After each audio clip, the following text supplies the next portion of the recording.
네, 여러분 안녕하세요. 굉장히 오랜만에 뵙게 됐습니다. 제가 이 강의 ASMR이란 영상으로 지금까지 3편의 영상을 찍어 올렸었는데요. 마지막에 올렸던 영상이 테일러 급수를 설명하는 영상이었죠.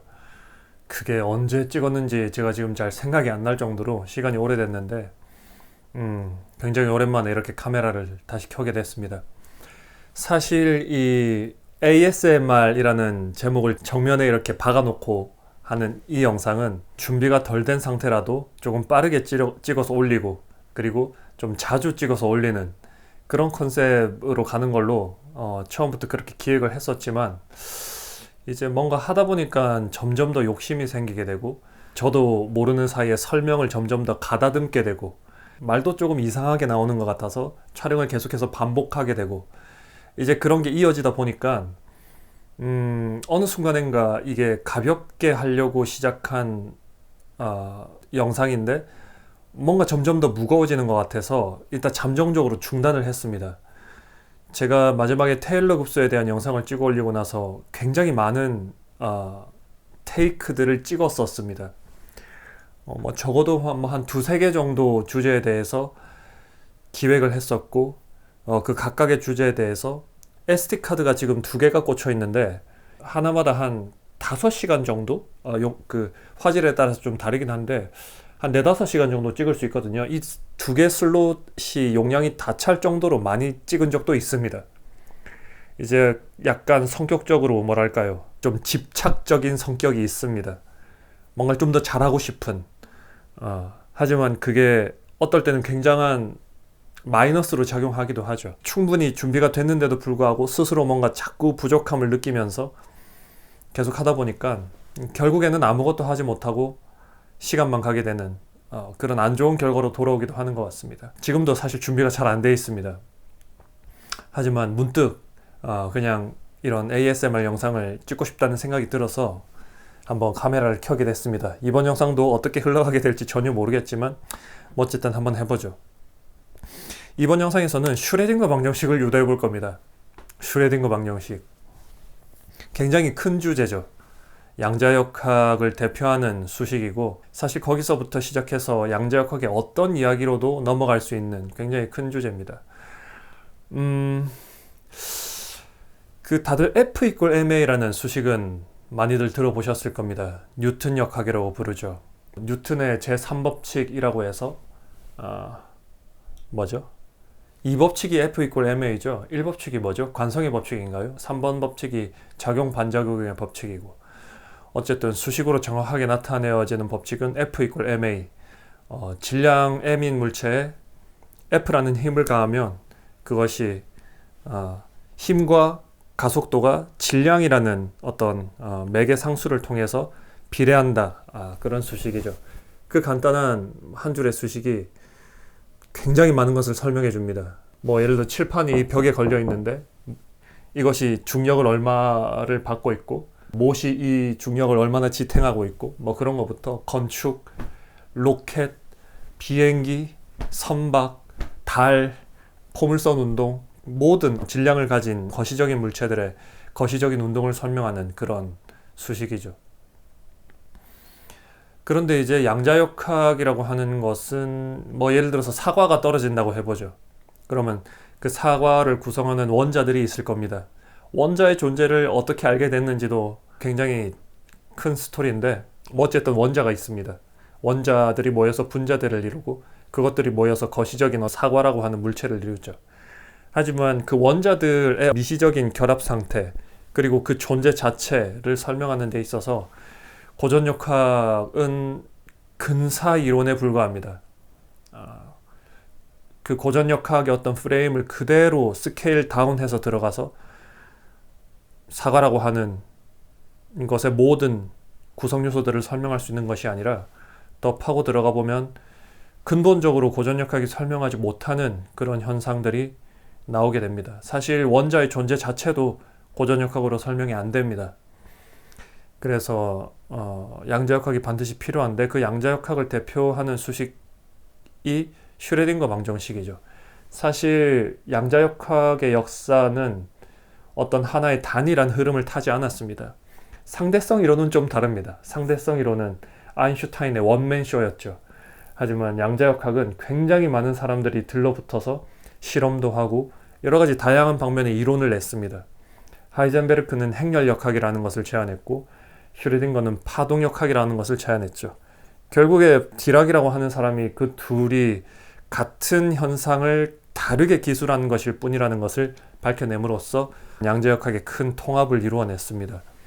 그래서 이제 하이젠베르크의 행렬적인 관점에서 보자면 나중에 설명을 드릴 겁니다. Canonical Commutation Relation이라고 하는 이름이 굉장히 어려운 그런 수식이 있는데 그것이 양자역학의 심장이다 이렇게 말해도 사실 틀린 말은 아니고 슈레딩거 방정식이 양자역학의 심장이다라고 이야기해도 틀린 얘기는 아닙니다. 그 두 개가 서로 긴밀하게 연관이 되어 있고 어떤 면에서는 하나라고 볼 수도 있는데 이번 시간에는 슈레딩거 방정식을 한번 유도를 해볼 거고 그 과정 속에서 자연스럽게 그 행렬역학과 관련한 Canonical Commutation Relation 직역을 하자면 정준 교환 관계 Canonical이라는 말이 좀 어렵죠. 이 굉장히 설명이 필요합니다. Canonical을 한글로 직역하면 정준이란 말이 되는데 정준 교환 관계 근데 이제 저는 개인적으로 그 번역이 굉장히 마음에 안 들어서 교환 불가 원리라고 개인적으로는 그렇게 부릅니다. 위치와 운동량이 서로 교환 불가하다는 거죠. 위치와 운동량의 곱이 운동량과 위치의 곱과 다르다는 겁니다. 2 곱하기 3은 3 곱하기 2죠. 그런 면에서 보면 운동량 곱하기 위치는 그 순서를 어떻게 바꿔도 같아야 할 것 같습니다. 하지만 그 두 개가 교환 불가하다는 것은 그 두 개가 행렬이란 거죠. 위치와 운동량이 행렬로서 표현이 된다는 뜻입니다. 그래서 행렬역학이죠. 이번 영상에서는 어떤 의미에서 보면 슈레딩거 방정식도 유도하고 교환 불가 원리도 유도하게 될 겁니다. 굉장히 자연스러운 그 흐름이 있거든요. 각설하고 한번 해보죠. 양자역학의 시작은 역사적으로 볼 때 흑체복사 곡선이라는 것으로부터 시작이 됐습니다. 흑체복사는 쉽게 말해서 열복사입니다. 흑체라는 말이 좀 어렵죠. 열복사라고 하면 예를 들어서 태양도 열복사입니다. 표면 온도가 한 5000도 정도 되죠. 그래서 태양의 그 스펙트럼을 분광기로 쭉 갈라보면 부드럽게 올라갔다가 부드럽게 내려가는 그런 어떤 곡선의 형태를 취합니다. 그 피크 밸류가 대략 우리 가시광선에서 가장 밝은 색인 노란색 영역에 있고요. 그래서 우리가 그 가시광선을 보는 거죠. 태양 주변을 돌고 있는 우리 생명체가 거기서 나오는 흑체 복사, thermal radiation을 가장 효율적으로 사용을 하기 위해선 우리 눈이 그에 맞게 진화해야 됐던 겁니다. 다 그런 이유가 있는 거죠. 그러니까 태양은 근데 볼 때는 흑체가 아니죠. 검게 보이지 않는데 그게 흑체라고 부른다는 것 자체가 약간 용어 자체가 분명히 어렵게 느껴집니다. 그리고 태양뿐만 아니라 열을 내는 모든 것이 다 흑체입니다. 우주 배경복사라고 하는 게 있거든요. 우주 배경복사라고 하는 것은 굉장히 거의 절대 용도에 가까운 2.7 켈빈인가요? 그 정도 되는 굉장히 그 차가운 온도를 가지는 우주 배경복사가 있습니다. 전파 망원경을 어디로 하늘의 어느 방향을 가리켜도 TV 잡음과 같이 어떤 잡음이 수신이 됐는데 그것이 알고 보니 그 신호의 잡음이 아니라 실제로 우주에서 들어오는 배경복사더라 하는 그 사실을 관측을 통해 밝혀냄으로써 그분들 성함이 제가 잘 기억이 안 나는데 그 두 분이 노벨 물리학상을 받았더랬죠. 그것도 열복사입니다. 근데 그 흑체복사 곡선을 이론적으로 설명하는 것이 고전역학으로는 불가능했습니다. 고전역학에서는 맥스웰 방정식에서 보자면 빛은 전자기 파동이죠. 파동이라고 하는 것은 우리가 예를 들어서 해안가에서 보는 파도를 한번 생각해 보십시오. 파도가 아주 크게 쓰나미처럼 아주 크게 칠 수도 있고 바람이 별로 없는 날에 잔잔하게 칠 수도 있습니다. 그 파동의 진폭이라고 하는 것 자체가 우리가 생각할 때 당연히 연속적이어야겠죠. 연속적인 값을 가져야 할 겁니다. 빛이 전자기 파동이라는 것을 맥스웰 방정식을 통해서 그리고 맥스웰 방정식은 굉장히 다양한 실험적인 기반을 근거로 하고 있습니다. 그래서 빛은 명백하게 파동적 성질을 가지고 있었기 때문에 그 진폭이라는 것 자체도 연속적인 값을 가져야 함이 분명해 보였죠. 하지만 그런 뷰로는 흑체 복사 곡선이 설명되지 않습니다. 흑체 복사 곡선을 제대로 설명하기 위해서는 특히나 이제 에너지가 높은 그러니까 진동수가 높은 범위에 있어서는 빛 알갱이가 있는데 하나하나의 에너지가 굉장히 높기 때문에 높은 에너지에서는 양자화된 효과가 굉장히 강하게 나타납니다. 연속적이지 않죠. 그런 것을 발견하면서 양자역학이 시작이 됐는데요. 막스 플랑크는 빛 에너지가 양자화되어 있다라고 하는 개념을 어떤 수학적인 테크닉으로서 사용했습니다. 흑체 복사 곡선이 있는데 그것을 피팅하는 수식이 있거든요. 그 수식으로 가기 위해서 빛 에너지가 양자화되어 있다라는 가정을 통해서 그 수식으로 도달할 수 있었습니다. 하지만 제가 알기로는 막스 플랑크는 실제로 빛 에너지가 양자화되어 있다. 그러니까 광자라고 하는 빛 알갱이라고 하는 그 컨셉을 아주 진지하게 받아들이진 않았었던 것 같습니다.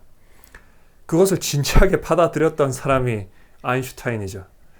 그래서 아인슈타인이 상대성 이론이 아니라 실제로 빛 알갱이라고 하는 개념을 받아들임으로써 흑체 복사에서 엔트로피를 계산할 수 있습니다. 그래서 어떤 그런 계산을 통해서 광자의 존재를 이론적으로 설명해내고 그 이론적으로 설명해내는 데 있어서 가장 중요한 수식이 이거죠. 빛의 에너지가 어떤 진동수를 가집니다. 어떤 진동수를 가지는데 그 진동수를 가지는 빛 에너지가 연속적인 값을 가지는 게 아니라 오메가라고 하는 오메가에 대해서는 잠시 뒤에 설명을 드리겠습니다. 얼마나 빨리 진동하는지를 나타냅니다. 오메가라는 진동수를 가지는 광자는 어떤 플랑크 상수 H바라고 하는 물리 상수입니다. 오메가라고 하는 진동수를 가진 광자는 이런 덩어리로서 존재한다는 겁니다. 어떤 그 플레인 웨이브가 있다고 해보십시오. 단색광, 뭐 예를 들어서 레이저라고 해보죠. 빨간 색깔 레이저를 쏴서 예를 들어서 어떤 덩어리의 에너지가 어떤 한 덩어리, 이게 에너지의 덩어리라고 해보십시오.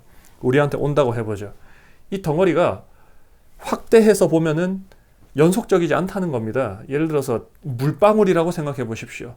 거시적으로 볼 때는 연속적이죠. 좀 큰 물방울이라고 하면은 손가락으로 치면 아주 부드럽게 이렇게 쓸려져 나갈 겁니다. 하지만 확대해서 보면은 물 분자가 있죠. 양자화되어 있습니다. 그것처럼 예를 들어서 빛 에너지가 어떤 전체 에너지 이만큼 있다고 하면은 이것이 무한히 작은 어떤 연속적인 녀석들로 이루어진 것이 아니라 이것이 H바 오메가라고 하는 특정 진동수를 가진다고 했죠. 빨간색이라고 해봅시다. 그러면은 어떤 특정 에너지를 가진 것에 N개, 하나, 두 개, 세 개 셀 수 있는 어떤 N개의 이런 덩어리로 이루어져 있다는 겁니다.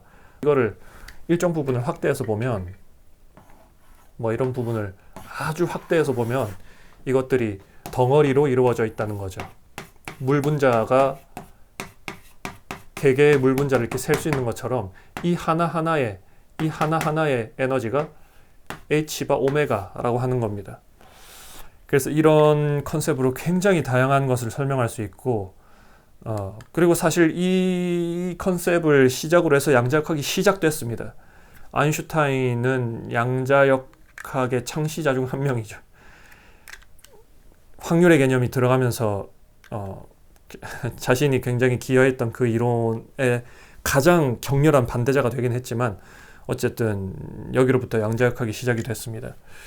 그래서 여기로부터 슈레딩거 방정식이 어떻게 나오게 되는지를 제가 설명을 드릴 텐데 일단 약간 수학적인 기초가 필요하겠죠. 수학적인 기초가 필요할 겁니다. 광자,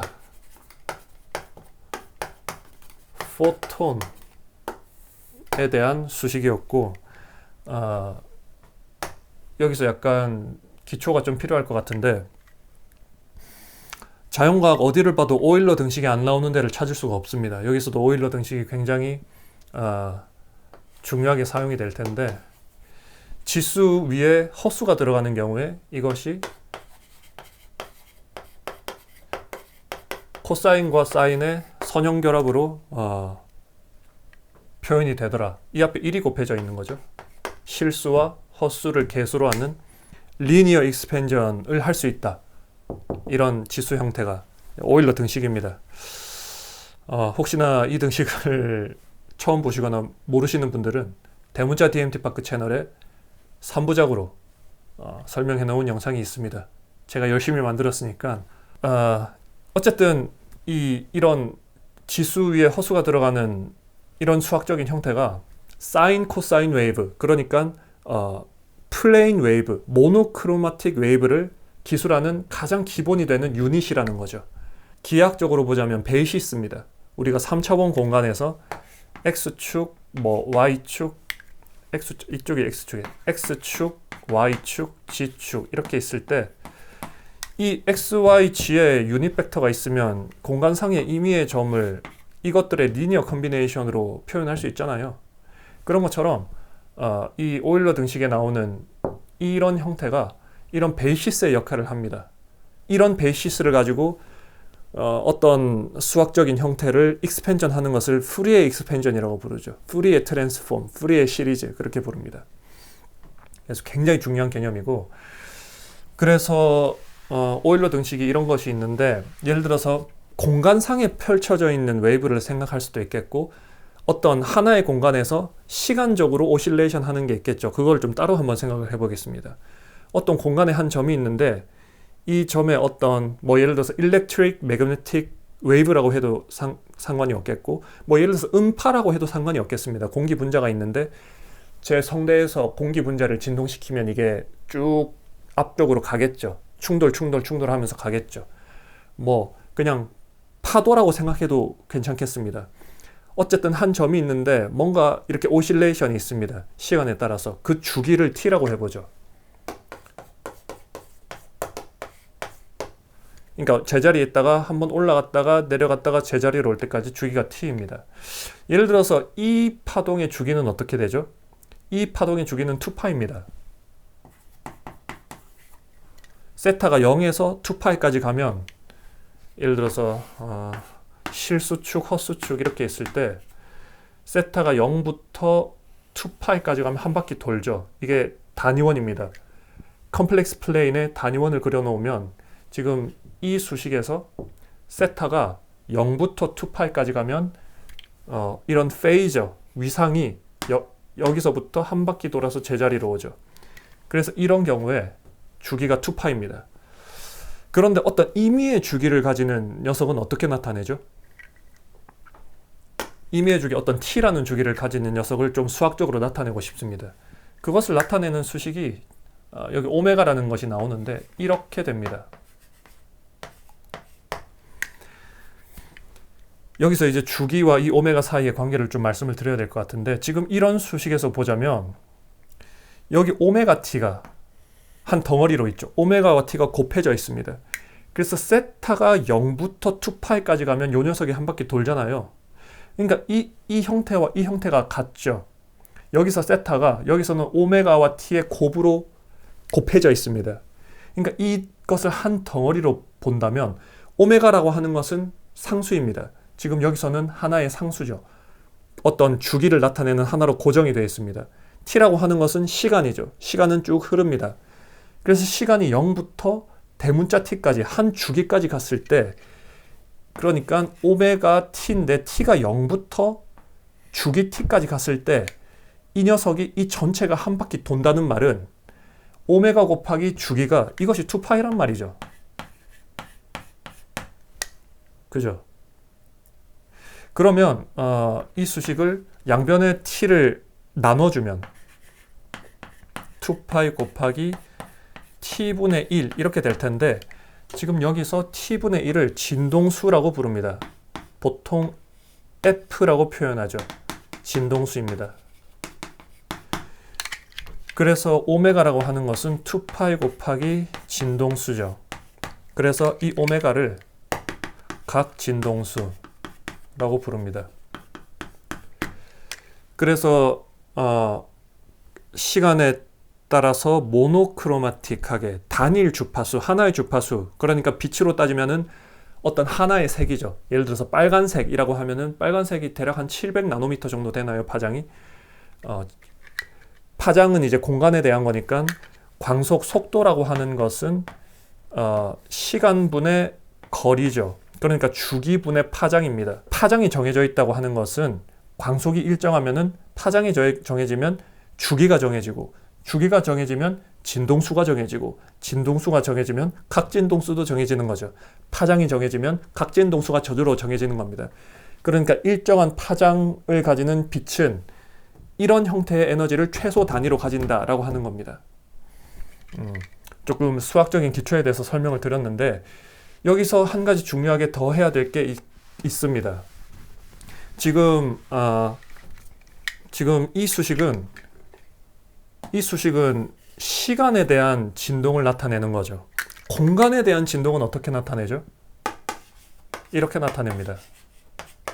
이것도 이제 K라고 하는 이게 웨이브 넘버, 파수라고 부르는데요.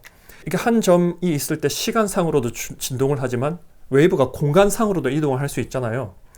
그러니까 똑같은 논리를 적용해 보자면 어떤 공간상에서 사인 웨이브가 있다고 할 때 이게 한 주기를 갔을 때 그 파장을 람다라고 한다면, 그렇다면 x가 0부터 람다까지 갔을 때 이것이 지금 한 덩어리죠. 이것이 한 덩어리, 오메가 t가 한 덩어리듯이 kx를 한 덩어리로 보는 겁니다.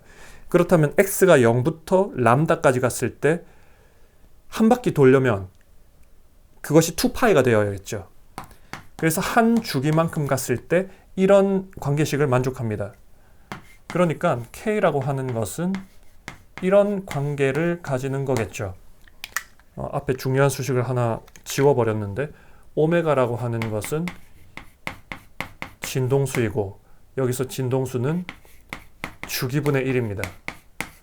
지금 이제 웨이버 넘버라고 하는 것은 파장 람다에 대해서 이런 형태를 가지는 거죠. 그래서 공간에 대한 모노크로마틱 웨이브, 시간에 대한 모노크로마틱 웨이브가 오일러 등식을 통해서 이렇게 나타내어지는데, 시간에 대해서도 진동하고 공간에 대해서도 진동할 수 있겠죠. 그것이 합쳐진 것은 이 두 개의 곱으로 나타내지는데, 여기서 약간 부호가 지랄 같은 게 하나가 있습니다. 여기서 마이너스가 보통 들어갑니다. 플러스가 들어가도 되는데 마이너스를 쓰겠습니다. 왜냐하면 지금 이제 이 부분에서 봅시다. 지금 이 부분을 K를 묶어주면 X, 그러니까 위치에 대한 진동과 시간에 대한 진동이죠. 지금 여기서 K를 묶어주면 X 마이너스 오메가 이렇게 되겠죠. 지금 모노크로마틱 웨이브에 대해서 이 속도는 그 파동의 속도입니다. V죠. 그래서 마이너스 VT 이렇게 됩니다. 그러니까 파동의 속도 V에 대해서 지금 이렇게 생긴 녀석을 보시면 시간이 점점 더 증가함에 따라서 이 부분 전체가 변하죠. 그런데 평행이동, 그래프의 평행이동을 언제 배우나요? 고등학교 한 1, 2학년 때 배우나요? 이게 x 플러스 x축으로 움직이는 녀석들은 이 앞에 마이너스 부호가 붙습니다. 이걸 또 구체적으로 설명하려면 고등학교 수학을 상당히 설명을 해야겠지만 그건 생략하도록 하겠습니다. 그러니까 v라는 속도, x축에서 볼 때 플러스 x 방향으로 움직이는 녀석들은 이 앞에 마이너스 부호가 붙습니다.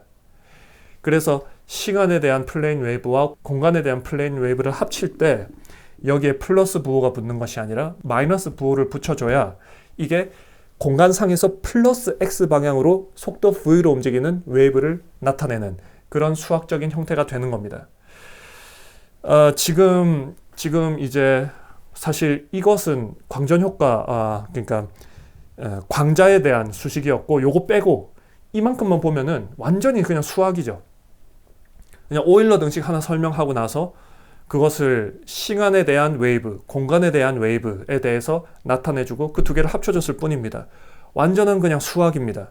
하지만 이까지 온 게 슈레딩거 방정식 유도하는 거에 거의 한 7분 음속 넘게 온 겁니다. 굉장히 허탈하게 느끼실 수 있겠지만 사실입니다. 물리는 알고 나면 굉장히 간단합니다. 허탈할 정도로 간단합니다. 그래서 이 내용을 저쪽에 좀 정리를 해볼까요?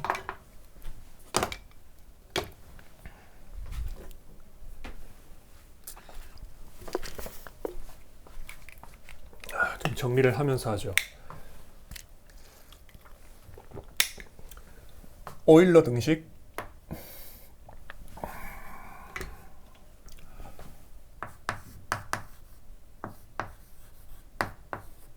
포뮬라,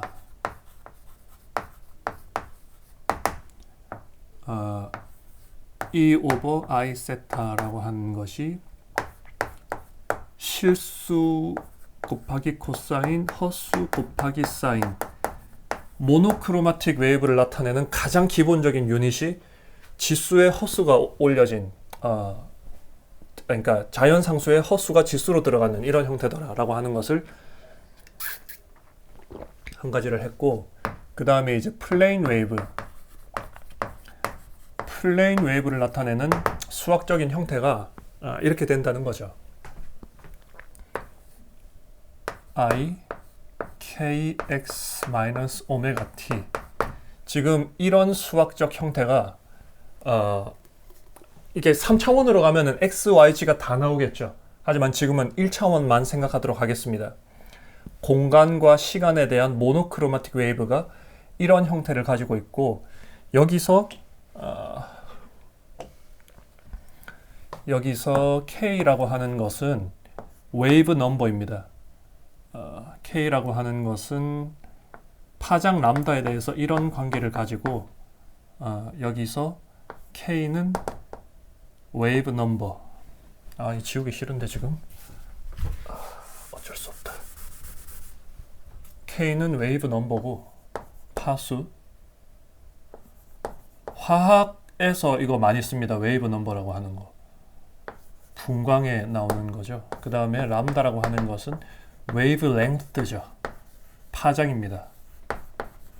그리고 오메가라고 하는 것은 각 진동수입니다. 이거를 그냥 이렇게 표시를 하죠.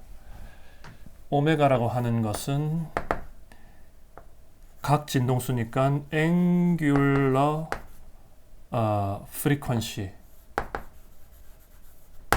그리고 t라고 하는 것은 주기죠. period. 이렇게 되겠고, 플레인 웨이브에 대한 내용을 했고, 그 다음에 포톤에 대한, 광자에 대한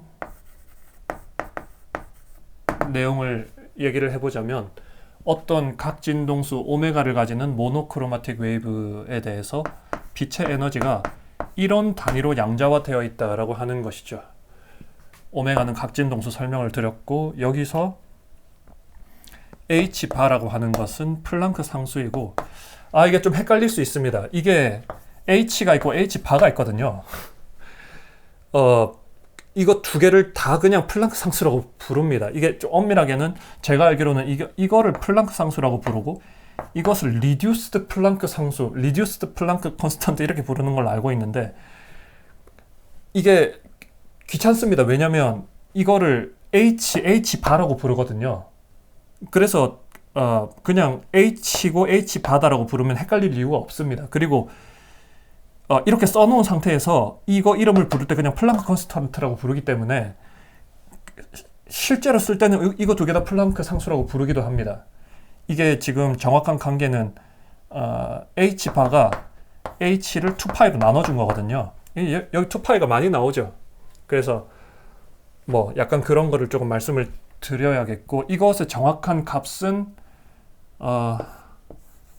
여기다가 약간 근사기호를 써야겠네요. 10의 마이너스 34승 줄 세크입니다. 줄의 단위는 에너지의 단위고, 세크라고 하는 것은 시간의 단위죠. 근데 이게 줄과 세크라고 하는 게 굉장히 인간 중심적인 단위입니다. 미터도 그렇고 줄도 그렇고 막 킬로그램도 그렇고 어떤 인간이 거시적으로 느낄 수 있는 단위죠. 자연히 인간의 그 단위계에 맞춰야 할 이유는 없죠. 그렇기 때문에 이게 굉장히 작습니다. 마이너스 34승이라는 값을 가지고 있고, 이것을 플랑크 컨스턴트 H바라고 부르는데, 줄 곱하기 세크 이 단위가 가군동량의 단위입니다. 가군동량은 그러니까 줄 곱하기 세크라고 하는 것의 단위가, 가군동량이라고 하면은 질량 곱하기 길이 곱하기 속도죠. 그러니까 질량 곱하기 속도가 운동량이고 여기에다 길이를 곱하면 각 운동량이 되죠. 이 세 개를 곱하면 줄 곱하기 세크 단위와 같습니다. 그래서 각 운동량의 단위를 가지는 물리상수입니다. 플랑크 컨스턴트는.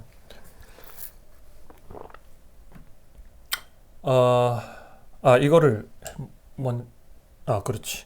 지금 여기서 이거 하고 이거는 제가 다음에 설명을 드릴 건데 일단 적어 놓죠.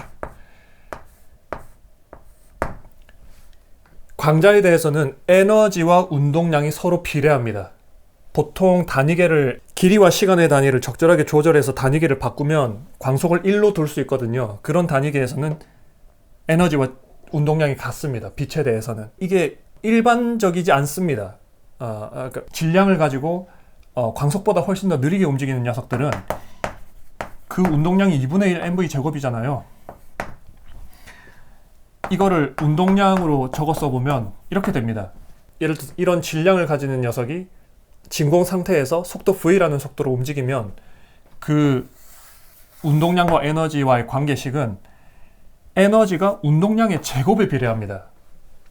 광자는 이런 식으로 된다라고 하는 것이 무엇을 의미하냐면 질량이 없다는 걸 뜻합니다. 여기에 대해서는 나중에 훨씬 더 상세하게 설명을 드릴 테니까 지금 이 정도로 하고 일단 이렇게 해서 좀 정리를 해봤습니다. 이야기를 한 것들을.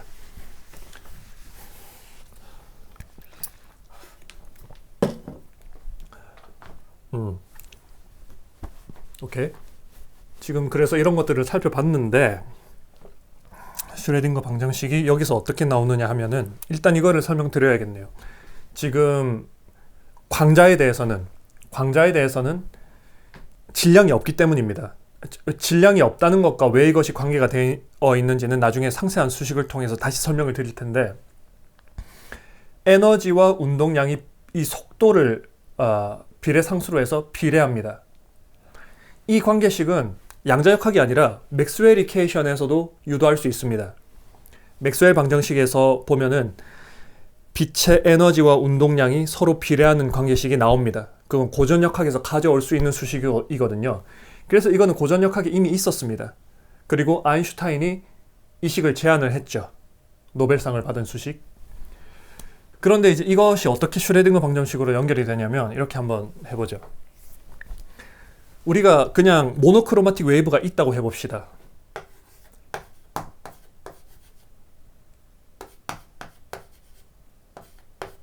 이 양자역학의 역사를 보면 그렇게 어떤 정돈된 형태로 발전하지 않았습니다. 그래서 그것을 설명하는 사람도 정돈이 안 될 수밖에 없습니다. 예를 들어서 이게 어떤 물리적 실체인지를 물어볼 수 있겠죠. 당신 지금 이거 어떤 모노크로마틱 웨이브라고 했는데 이게 뭐야? 이게 그 전기장의 색이야? 자기장의 색이야? 뭘 쓴 거야? 몰랐습니다. 슈레딩거 방정식을 만든 본인조차도 몰랐고 심지어는 그 방정식을 만들어서 어떤 물리량들을 계산하고 실험적으로 확인을 했음에도 불구하고 이 웨이브 펑션이 무엇인지에 대해서 슈레딩거 본인도 몰랐고 본인이 내놓은 해석이 결과적으로 틀렸습니다. 완전히 어떻게 보면 완전 난장판이라고 할 수도 있겠죠. 아인슈타인이 이런 아이디어를 냈고 발전을 해오면서 웨이브 펑션이라고 하는 게 나왔는데 아인슈타인이 이 웨이브 펑션에 대한 지금 현재 받아들여지는 그런 확률적 해석을 강하게 거부했습니다. 완전히 그냥 뭐랄까요? 콩가루 지방 같다고 할까요? 그러니까 과학이론이라고 하는 게 그렇게 어떤 정돈된 형태로 발전해오지 않았습니다. 그래서 지금 드리는 이런 설명이 정돈되지 않았지만 역사적으로 보면 훨씬 더 타당한 설명일 수도 있습니다. 일단 모노크로마틱 웨이브를 나타내는 가장 기본적인 수학적인 형태가 이런 거니까 그냥 적어놓고 시작하는 겁니다. 여기다가 어떤 걸 해볼 거냐면 이걸 시간으로 미분해 볼 겁니다. 시간에 대해서 미분하는데 위치는 고정시키고 시간에 대해서만 미분을 할 거기 때문에 편미분을 해줘 보죠. 이것을 시간에 대해서 편미분을 해줘 보면 시간 앞에는 i가 곱해져 있고 마이너스 1이 곱해져 있고 오메가가 곱해져 있죠. 그렇기 때문에 지수함수를 시간에 대해서 미분을 하면은 마이너스 i 오메가 그대로 튀어나오고 뒤에 지수함수가 그대로 붙어 있겠죠.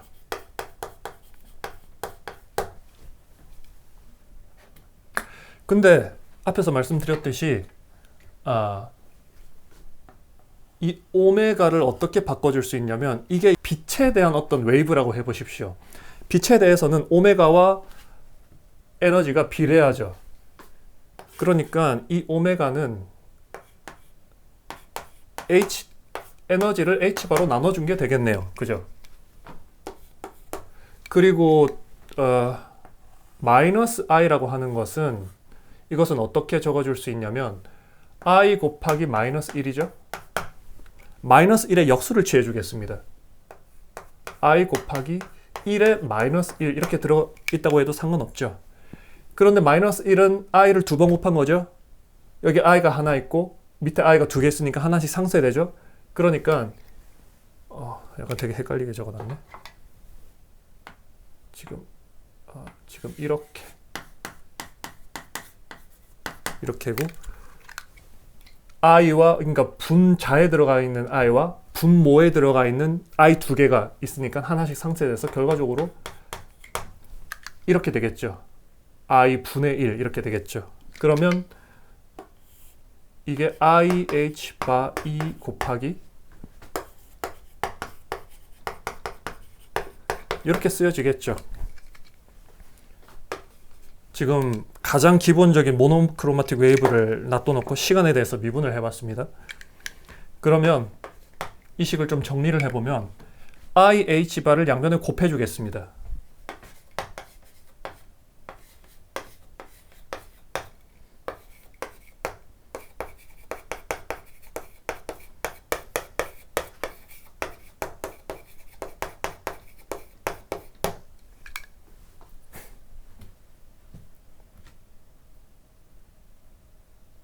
지금 이렇게 해서 놓고 보면은 양변에 똑같은 녀석이 있죠. 이 녀석이 있죠. 아하. 정확한 오메가를 가지는 녀석에 대해서 시간 미분을 해줬더니 양변에 이런 똑같은 녀석들이 있고 이가 앞에 튀어나오네요. 그러면 이것이 에너지와 연관이 있으니까 에너지에 대한 연산자라고 내가 부르겠습니다. 연산자. 미분은 행렬이라는 사실을 아시나요? 제 채널에서 굉장히 자주 적극적으로 뭔가 프로모션 같이 홍보하고 있는 그런 내용인데 미분은 행렬입니다. 그걸 또 설명을 하기에는 너무 시간이 많이 걸리기 때문에 관련된 영상이 대문자 DMT 파크 채널에 많이 있습니다. 참조해 주시고 미분은 행렬입니다. 그렇기 때문에 하나의 연산자로 볼 수 있겠죠. 어떤 컬럼 벡터에다가 어떤 n by n 행렬을 곱해준 것처럼 볼 수 있습니다. 곱해준 것처럼이란 말도 좀 안 맞습니다. 실제로 그러니까요.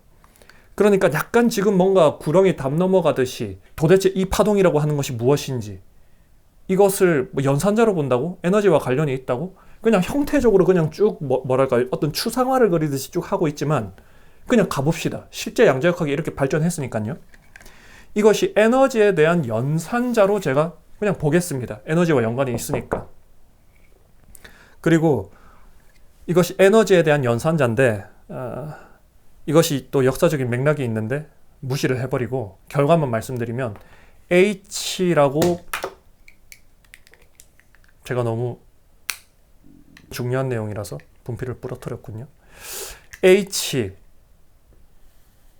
연산자를 나타낼 때 여러 가지 표기 방법이 있습니다. 에너지에 대한 연산자를 나타낼 때 위에다가 모자를 씌워주는 경우도 있고요.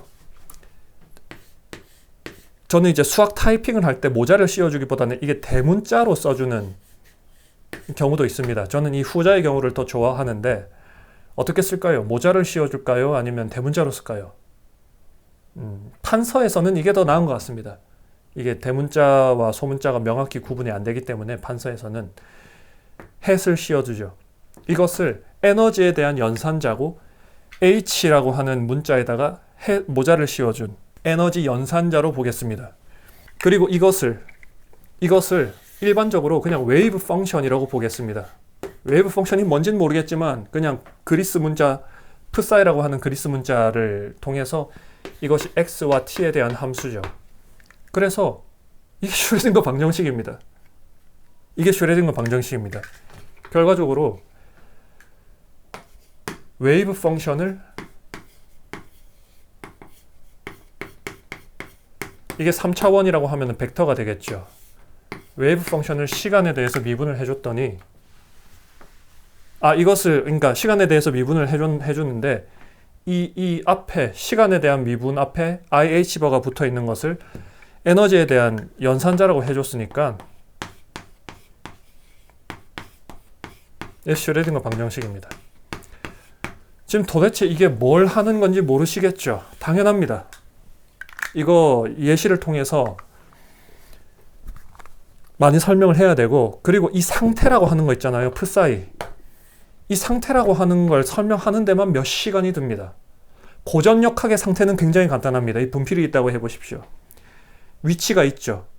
제가 던지면은 카메라로 촬영을 하기 때문에 프레임별로 이렇게 탁탁탁탁 잘라서 이게 딱딱딱딱 움직이는 그런 형태를 볼 수 있을 겁니다. 뭐 예를 들어서 1초에 30프레임이라고 하면은 그 프레임마다 간격이 정확히 있기 때문에 제가 이거를 던졌다가 받을 때 프레임별로 나눠서 보면 빨리 움직일 때는 프레임과 프레임 사이에 이동하는 거리가 클 테고, 거의 위쪽에 딱 서 있어서 거의 정지한 상태에서는 프레임과 프레임 사이에 거의 고정되어 있는 상태로 보이겠죠. 위치, 속도, 그 다음에 이거 질량 저울에다 잰 다음에 질량에다가 속도 곱하면 운동량. 고전역학에서의 상태라고 하는 것은 굉장히 간단합니다. 그냥 이 정도로도 설명할 수 있습니다. 지금 한 1, 2분 설명했나요? 근데 양자역학에서 이 풀사이라는 상태를 설명하는 데만 몇 시간이 걸립니다. 그러니까 쉽지 않습니다. 굉장히 추상적으로 느껴지죠. 하지만 유도한 겁니다. 이게 슈레딩거 방정식입니다. 광자에 대해서, 그러니까 예를 들어서 이게 광자에 대해서도 적용이 되고 전자에 대해서도 적용이 되고 모든 것에 대해서 다 적용이 된다라고 하면 그냥 하나 정해놓고 일반적인 형태로 가져온 다음에 이것을 다른 데 다 적용하면 되겠죠. 그런 전략을 쓰는 겁니다. 그래서 광자에 대한 어떤 수학적인 릴레이션을 가지고 쭉 한번 유도를 해봤는데, 이 형태가 일반적으로 전자에도 적용되고 뭐 모든 기본 입자에 대해서 다 적용이 되는 그런 슈레딩거 방정식입니다. 일단 이 식을 좀 왼쪽에다가 조금 깔끔하게 적어 놓고 다음 스텝을 밟아보죠.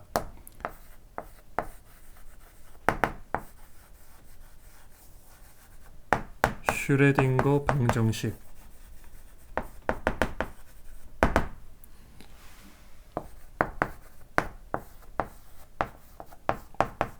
웨이브 펑션에 대한 시간 미분에 IH바를 곱해준 것이 그 에너지 연산자에다가 풋사이를 가해준 것과 같다. 지금 H바가 연산자라고 했는데 이런 게 있습니다. 예를 들어서 그 전자를 생각해 보죠. 전자가 양성자 주변을 돌고 있다고 생각해 보십시오. 그러면 전자의 에너지는 이게 비상대론적인 경우에 운동 에너지가 이렇게 적어질 거고, 그 다음에 그 거리에 따라서 달라지는 포텐셜이 있겠죠. 그런데 이 운동량이라고 하는 것도 약간 비슷한 맥락에서 연산자로 적어줄 수 있습니다. 운동량도 연산자로 적어줄 수 있고 위치도 연산자로 적어줄 수 있거든요. 그래서 이것 전체를 연산자화할 수 있습니다. 그래서 이것을 연산자화하면은 P에 대한 연산자, 위치에 대한 연산자, 이것들이 적당히 결합된 수식이 나타나질 텐데 그것을 운동량 연산자라고 하는 겁니다. 그렇다고 하면은 이 위치 연산자와 운동량 연산자가 어떤 형태를 가지는지도 한번 살펴보면서 앞서 말씀드렸듯이 슈레딩거 이퀘이션과 함께 그 캐노니컬 커뮤테이션 릴레이션이라고 하는 것이 있는데 그것 또한 한번 유도를 해보면서 과연 지금 제가 도대체 무슨 이야기를 하고 있는지 조금 더 상세하게 설명을 드리도록 하죠.